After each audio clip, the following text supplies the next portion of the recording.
Hey there everybody, Can-Am duels have been in the books, and before we put them in the rear view, it's time to talk about it. So reach up there, pull them belts tight one more time, because we're getting started right now.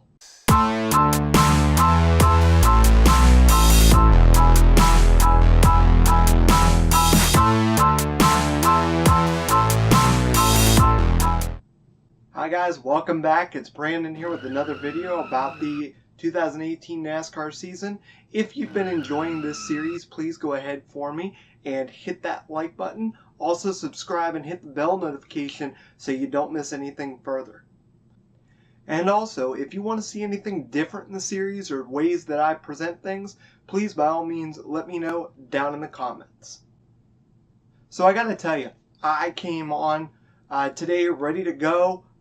Really excited day with the Can-Am duels, and I was thinking to myself, this is going to be a very exciting video.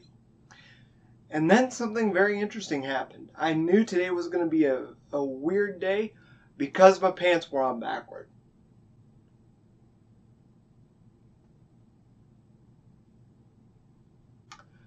That's right, I did say my pants are on backward. And that's just too long of a story to get into. True story though, pants were definitely on backward. I should have known today was going to be a wild day.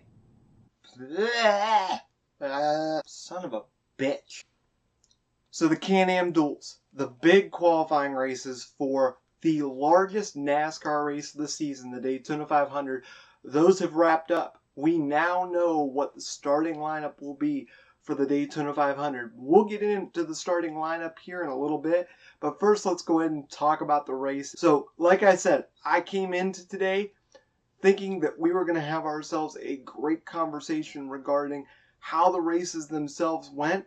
Overall, we didn't get the type of racing that I thought we would see in the duels themselves. There was a lot of single car action, and there was passing, but only towards about the last 5 or 10 laps of the race. So we're going to get a little bit into each duel today, and we're going to review the races here. What I'm going to go ahead and do is I'm going to put a card up here this time, not up here like I made the mistake of before, because they don't come up here. They come up here, up here, up here, up here. We'll learn as you go. Put a card up to my previous review of the shootout that happened last week, the first part of Speed Weeks. So the race itself, let's go ahead, and this is going to be kind of a steady stream throughout the year. We're going to break it down, green flag, yellow flag, black flag of the races themselves. This is my take on it. First green flag. I got to give it to this race package that they've put in place, not so much with the package, but with the no ride height rule. These cars, you could tell watching them on TV, they were a handful. And even in the draft, Ricky Stenhouse sent 2 cars around just by pulling the air off of those cars. Instead of the 2 cars like this, and running into each other, bop, bop, bop, bop, bop, bop, bop. As it came in, we'll go on this side so that you can see. As he came in, he takes the air off of that car and all of a sudden just sends it around. Whoop! And I think it's going to make it very interesting going into the Daytona 500 to see how you plan those passes out. Second green flag goes to Denny Hamlin. Way to get up there on the wheel, son, and just go out there and race.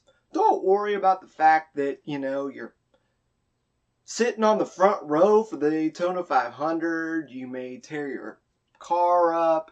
Your guys have only spent 3 to 6 months to preparing. They've massaged it. They've buffed it. Who knows what anybody else may have done to it in the garage behind closed doors. You know what I'm saying.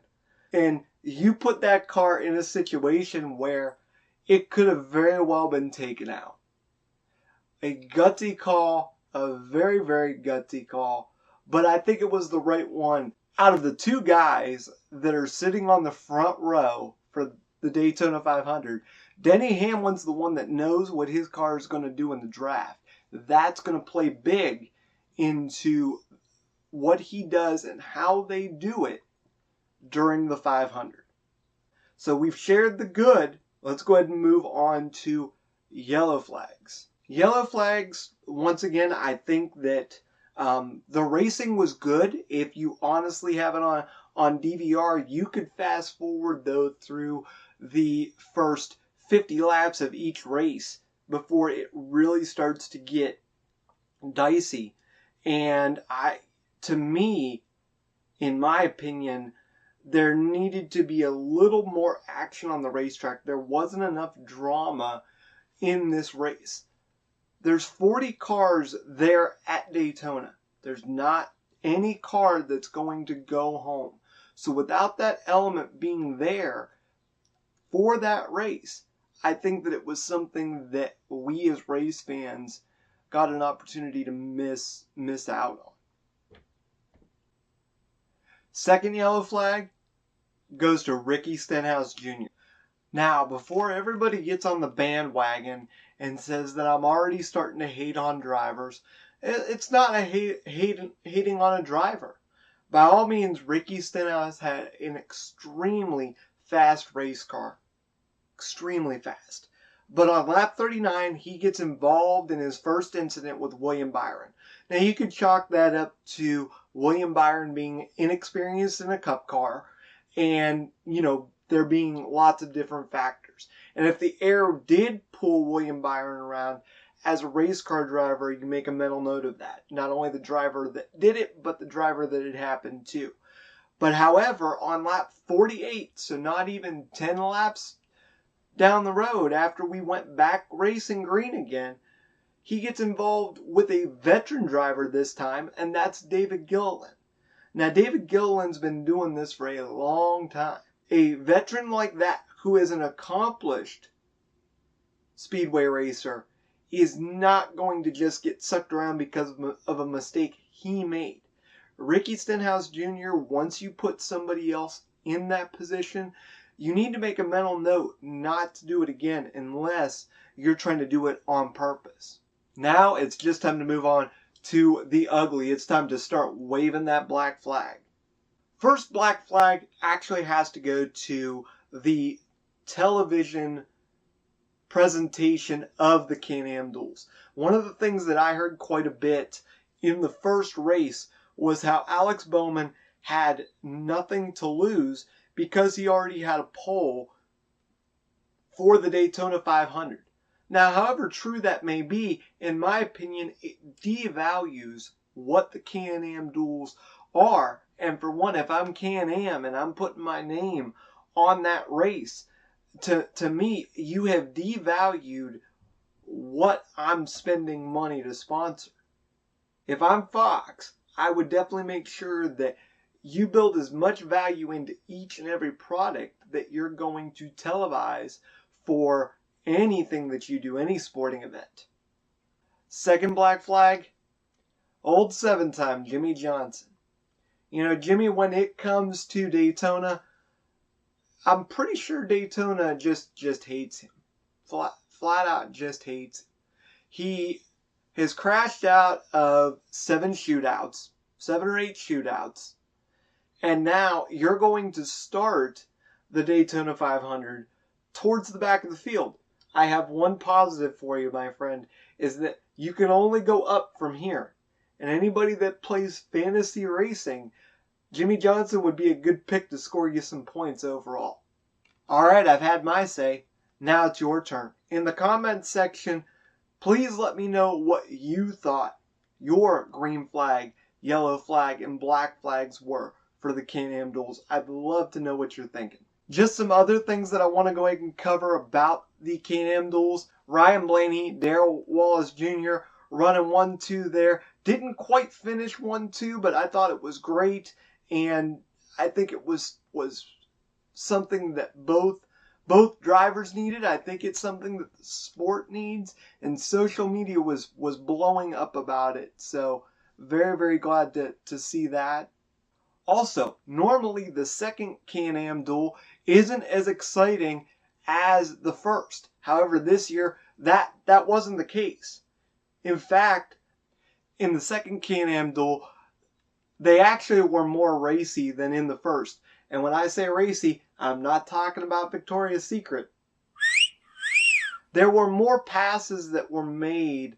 There were bigger moves that were pulled in that second race. If you're there and if you were a fan, or you tuned in or you paid to watch. You didn't pay to watch people go single file, for 50 laps, 40, 50 laps at a shot. So hats off to the second race. Hats off to winners of both races.